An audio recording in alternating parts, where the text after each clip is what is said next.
So she can be crawling up these, running up these. She can shake them around, and they are as sturdy as can be.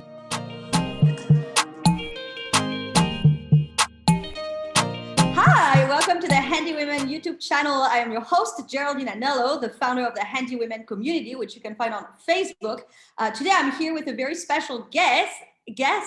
I can speak. Yes, I can. Guest, and this is Grace from Messy Buns and Sawdust Home Decor. Hi, Grace. How are you? Hi, I'm good. How are you doing? I am super pumped because today we're going to get to talk about how Grace turned a walk-in closet into a bedroom for one of her daughters. But not only do we get Grace plus two special guests, her own daughters. Grace, do you want to introduce your daughters? So right here. Hello, hello. Can you tell us your name? Hi, What's your name? I'm Brooke. Hey, Brooke. And who else do we got? Hi. Hello. Hey, Kira. All right, so let me ask you, who wants to tell me about how we turned this walk-in closet into this epic girls' bedroom? Do you remember where we started? Remember, we were pulling the bars out of the wall that were for the clothes. It's not very big, so this is where we are. And we started out by pulling out all the railings, all the shelves off the walls. And she just has the essentials in here. A bed, toys, and a TV. That's great. So who helped, ladies, young, handy girls, who helped take out all the shelving and all of that? Me. Yay! How was that, Kira? Can you tell us, was it hard? Was it easy? Did you feel strong? Yeah. How did you go about it? Did you rip it with your bare hands? No, we drilled it with the drill, and then we pulled them out. So you had to like drill them out with the drill. Mm-hmm. Was that hard to learn how to do, or was that super easy and fun? That was easy and fun. Yeah, and it's a power tool, right? Mm-hmm. Yeah, it has this like crazy sound, but I love that you were able to do it, because I think people sometimes think like girls can't use power tools, but you're like, no, that's super fun and easy. I can do it. Mm-hmm. What was the All next? power. You use all the power tools. Like, what other power tools have you used? I've used a nail gun. I don't really use a nail gun because I'm scared of that, but I've used that one. And then I've used the saw. Is that a power tool? Yeah, it's a power. I've used the saw. The miter saw. The miter saw. What else? The sander, for sure. Oh yeah, the sander. So many, yes, Kira, bravo. So if you're watching this and you're Kira's age and you're a girl too, write in the comments what power tools and what tools you've used. And if you're a mom and you know your daughters have used them, write it in. We want to celebrate all handy women and handy girls who do it. Now, you took out the shelves. What was the next step? I don't know. Grace, can you help us? Yes. How do I get in here? Yep. All right, so after taking out the shelves, we just had the complete bare walls, and we had an idea that we wanted it to be a loft bed, but the dimensions don't really fit like a typical twin size bed. So we just fit it in there. We measured up the wall, and we measured how tall she was going to sit when she sat up there. Ah, that's a good idea. So you can sit up there. That's good. Just enough space to kind of sit, but also it's tall enough to where even Kira can stand under there. That's perfect. Now, what about the size of the mattress? Because if you have to build a bed custom size, can you find a mattress custom size? You can, but we did not try. We just took a twin mattress, and then we put around the edges like cushions.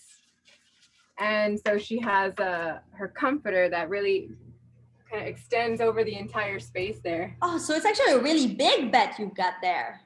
It's smaller than a full, but bigger than a twin. All right. That's really cool. It extends from one wall all the way to the other. And so that- then did you cut everything yourself or did you buy it pre-cut? Oh yeah, no, definitely. We cut everything. We use 2x4s, 2x2s, Yeah. 2x6s, and 2x8s. No, 2x6s and 2x4s.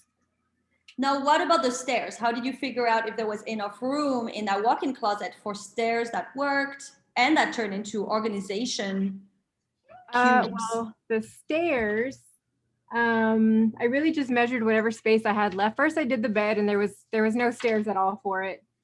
And then we measured whatever space we had left, which was from the edge of the bed to the end of the wall right there. Just drew up some plans that would fit in there.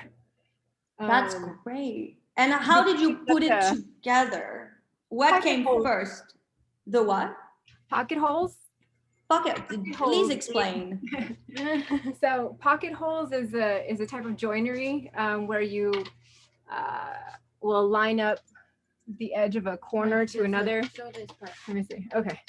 Let's see if I can get you in here. They are these fancy little screw holes right there. Oh, great. Ooh, how fun. So they are in the inside. You don't see the screws from the outside. You don't see nails from the outside. Nobody's touching them, nothing. But they're actually one of the strongest joints, one of the strongest methods of joinery. So she can be crawling up these, running up these. She can shake them around, and they are as sturdy as can be. Like, they do not move. And are the stairs tied with the bed? They are independent, so we brought them in separately. But Mhm. then right here, I did attach them to the bed right there. So they're just attached right at the bottom. Great. Did you use the same material? It looks like maybe not, between the wood for the bed and the material for the stairs. No, actually the material for the stairs, it's sanded plywood. It's 3/4 inch plywood. I don't know if you can see that. So it's pretty thick. What made you decide to use something different? Was there a particular reason or it was just the way it came about? Well, I could get a big sheet, a 4x8 sheet, for a lot cheaper. Yeah, that's a big motivation for all handy women, is to really save. That's always helpful. Definitely. It's also pretty strong, as opposed to having to combine, you know, boards that are this size right here. Like if you had to combine several of these and coupled with the weight of a person jumping up and down on them every time, it would be kind of weak. So this is a really strong option. And now what about comfort level? I mean, I don't know that much about beds, but what about like a springboard? There's obviously no springboard when it's, I mean, I've never really put any thought into what happens with a bed that's up high, even though I've slept on them. What's the difference? Is there like a difference in quality of sleep? It's the same thing? I have not gone up there, but she says it's pretty comfortable. You like it? Well, you do look very happy and cozy over there. What we did is, so the way that we actually anchored the frame to the wall was using joist hangers. So joist hangers are the same thing that people use when they're when they're building a deck, basically. So the way that the bars sit into each hanger and then anchored to the wall is what's holding this entire thing up. It's using the frame of the house, the studs in the wall actually is how it's being held up. Because if you notice down here, there are no legs on this bed. There are no legs. So how do you go about doing that? Well, we just anchored a frame all the way around. So this board you see here, Yes. it goes all the way around. There's one on each wall. This is the only one that's kind of floating, and they're all screwed into the studs. With like, I mean, this is a very beginner's question, but I know there are many beginners watching. How do you find the studs? Stud finder. You can use a little stud finder, but general rule of thumb is they're about 16 to 18 inches apart. So if you start at one corner, there's definitely going to be a stud in the corner, and you go about 18 inches. Depends on if the house is older, might be a little bit further. But stud finders are definitely helpful. And so did that determine the height of where the bed was, or the height was completely independent? Yeah, the height is, I mean, the studs run, what's this word? Vertical. I confuse it too. The studs run vertical, so as long as I had it to anchor into the wall, it didn't matter how high it was going to be. That's great. It looks amazing. So I want to know, Brooke, what did you do? Did you help? What did you help with? At the top, I screwed in the screws into the wood that was going to be holding the bottom part of the bed. And I went up here. There was no mattress or any bars. It was just getting started. There were no stairs either. And I came up here, and there was kind of a floor, but that's what I had to be screwing in because no one could get up there, but I was the only one that could get up there and it could hold me. Yes. All right. Did you get afraid of the height? Yes. A little bit, but then you got over it and you still did it. You were brave.